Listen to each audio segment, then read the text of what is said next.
I'd like to touch on one other thing that we haven't touched on yet, and that is Ivory Tower Design specifically. And I'd like to hear your thoughts on that. Like, what do you mean by that, and where do you see that?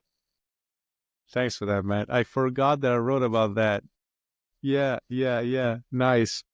So Ivory Tower Design is my own concept that I came up with. It's true though. It's so I don't know if I say this explicitly, but I'm a self-taught designer. Like, yeah, I did a course, like 70 hours course back in the day, but it wasn't. I didn't graduate from a design university or something, right? And also equally, I never, because usually when you go into design when you're 18, right? You either go into an agency and you do the agency route, or you're lucky, I guess, and you find an in-house position in a big company, right? So those two are the two main roads that you can take. And I took either. I neither. I just did completely other things all my life. And from the outside, which is my road that I did, my outsiders view, I did try to get back into design proper, normally finding a job. I had such a hard time that it discouraged me. And then I decided to just write a whole book about it. So, but never mind that. So Ivory Tower Design is very simply, so you're not a designer, right? But have you seen, like, for example, if I say design system, have you seen the concept? Have you seen a design system, for example? Are you familiar with it? I think it would be great if you could explain it in a few sentences for all the listeners. Like, what do you mean by exactly by that?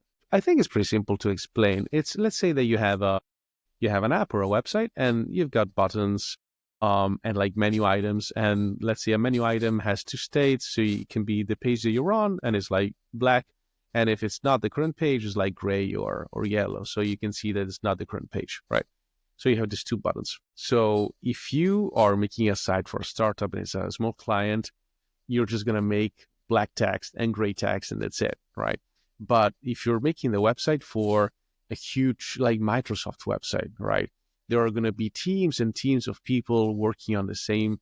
And so they'll want to know, okay, it's black and gray, but what exactly is the black and what exactly is the gray?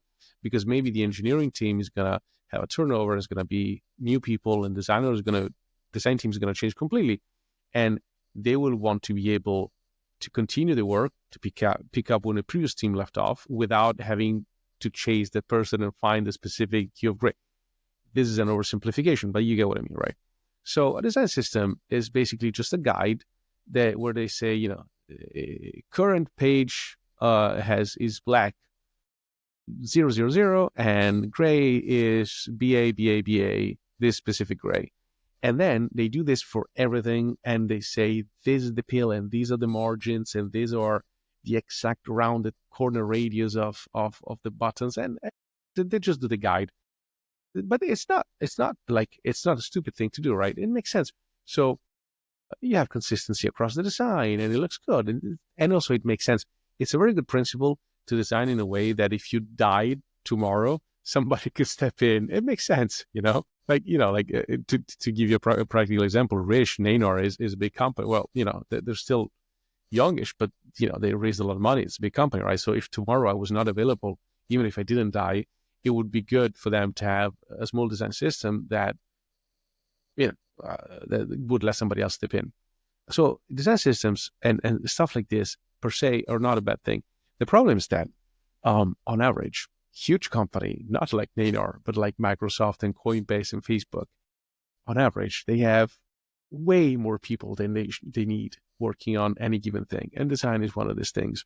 And so what happens inevitably is that work, they just invent design fields and professions. And once you hire hundreds of people and you pay them hundreds of $1,000s a year, a salary, you have to find something to do, and they have to find a way to justify their profession. So there's a proverb that part of management job is to justify their existence.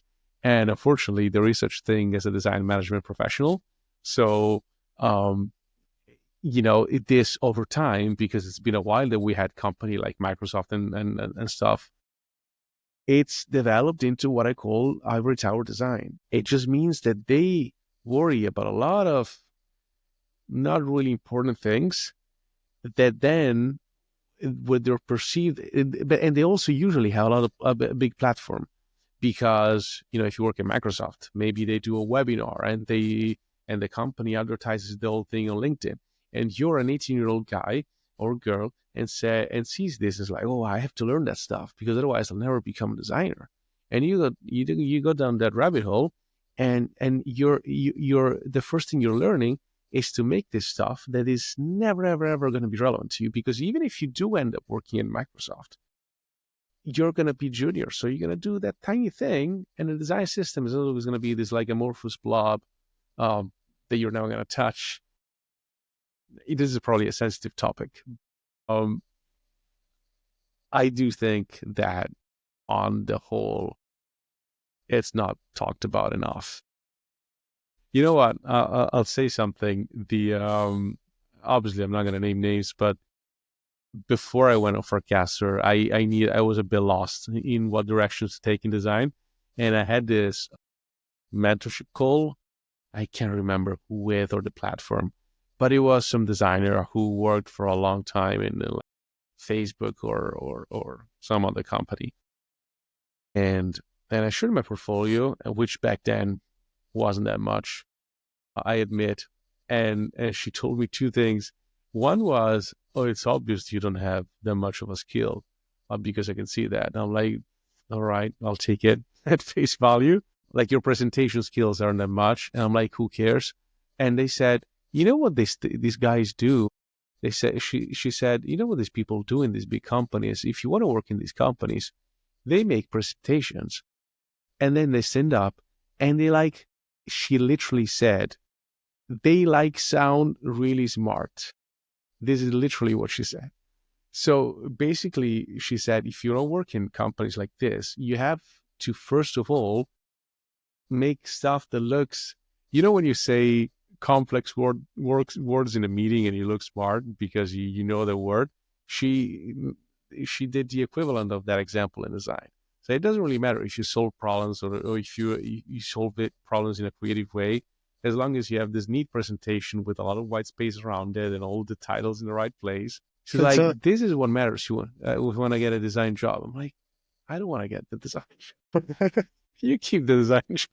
When you think about it, even like the design is an excellent point of like an excellent explanation, but since you've been in also like have a lot of experience in sales, the same thing is happening in sales as well. Like you should say this and you should have this prepared when in fact it's like in the end just be human. Absolutely.